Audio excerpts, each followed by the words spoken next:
হয়ে যাবে, কথা বলা বন্ধ হয়ে যাবে। আমার কথা হলো আল্লাহর সৃষ্টি, আমার চোখ আল্লাহর সৃষ্টি, আমার হাত আল্লাহর সৃষ্টি, আমার মগজ ব্রেন আল্লাহর সৃষ্টি। আল্লাহর চোখ আল্লাহর সৃষ্টি নয়, ওটা আল্লাহর গুণাবলীর অংশ। আল্লাহর হাত আল্লাহর সৃষ্টি নয়, আল্লাহর কালাম আল্লাহর সৃষ্টি নয়। অতএব কুরআন আল্লাহর কালাম। এই সাবজেক্টের উপরে ইমাম আহমদ ইবনে হাম্বল রাহিমাহুল্লাহকে তিনবার জেলে বন্দী করা হয়েছিল। তিনবার সরকার বদল হয়েছে, কিন্তু আহমদ বিন হাম্বলের জেল মুক্তি হয় নাই।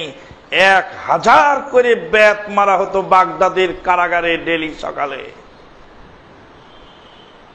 ইমাম আহমদ বিন হাম্বল রাহিমাহুল্লাহ ইমাম বুখারীর উস্তাদ, 10 লক্ষ হাদিসের হাফেজ, 10 লক্ষ হাদিস যার মেমোরি কার্ডে ছিল। রাতের বেলায় রুটি খেতেন অল্প একটু, তেল ছিল না বাতিতে, তাই বাতির সলিতা বা পলিতা একটু ছোট করে দিয়ে মৃদু আলোতে তিনি হাদিস লিপিবদ্ধ করতেন। শেষ জীবনে অন্ধ হয়ে গেলেন শুধু এই কারণে।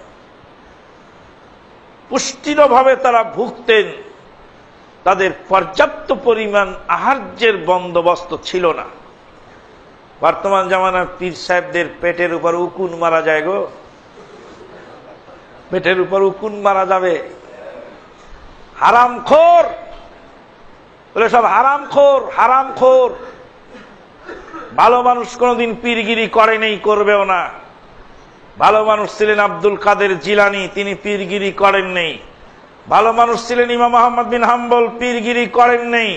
ভালো মানুষ ছিলেন ইমাম আবু হানিফা রহমাতুল্লাহ আলাইহি, পীরগিরি করেন নেই। ভালো মানুষ ছিলেন ইমাম মালিক রহমাতুল্লাহ আলাইহি, পীরগিরি করেন নেই।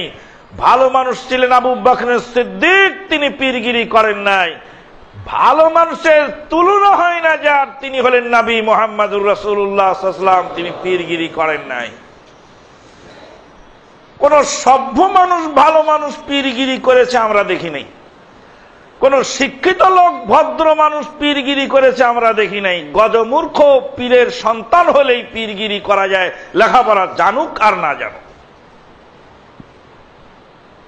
লালবাগের প্রখ্যাত মুহাদ্দিস শাইখুল হাদিস আজিজুল হক রাহিমাহুল্লাহ, কারা নির্যাতিত মজলুম জননেতা, হাদিসের সর্বপ্রথম বুখারীর বাংলা অনুবাদক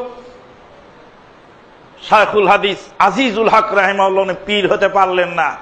আর ওনার ছাত্র লাবু জাবু এক সাবজেক্টে 10 পেয়ে ফেল, উনি হলেন পীর।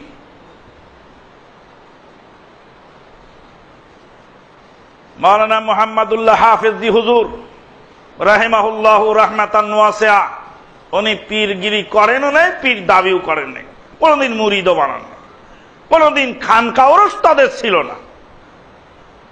যারা কোরআন সুন্নাহর একনিষ্ঠ অনুসারী তাদের কথা বাদই দিলাম।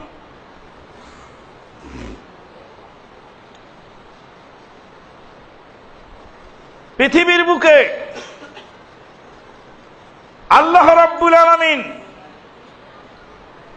মানুষকে সৃষ্টি করেছেন, মানুষের ভাষা দান করেছেন। কোরআন আল্লাহর কালাম, যখন আমানুল্লাহ তেলাওয়াত করে ওই আওয়াজটা হলো আমানুল্লাহর আওয়াজ। আমানুল্লাহ মরার সাথে সাথে আওয়াজ বন্ধ হয়ে যাবে, কিন্তু আল্লাহর কালাম থেকে যাবে দুনিয়াতে। এই সূক্ষ্ম পার্থক্যটুকু ইমাম বুখারী রাহিমাহুল্লাহ বলেছিলেন। এটুকু বুঝার মতো মগজ ঘিলু অনেকের ছিল না, তাই ইমাম বুখারী রাহিমাহুল্লাহকে দোষারোপ করা হয়েছে।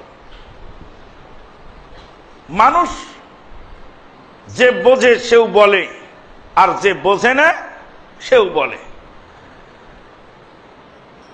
আমাদের দেশে সবচেয়ে একটা সাবজেক্ট আছে, সেটার নাম হলো বক্তৃতা।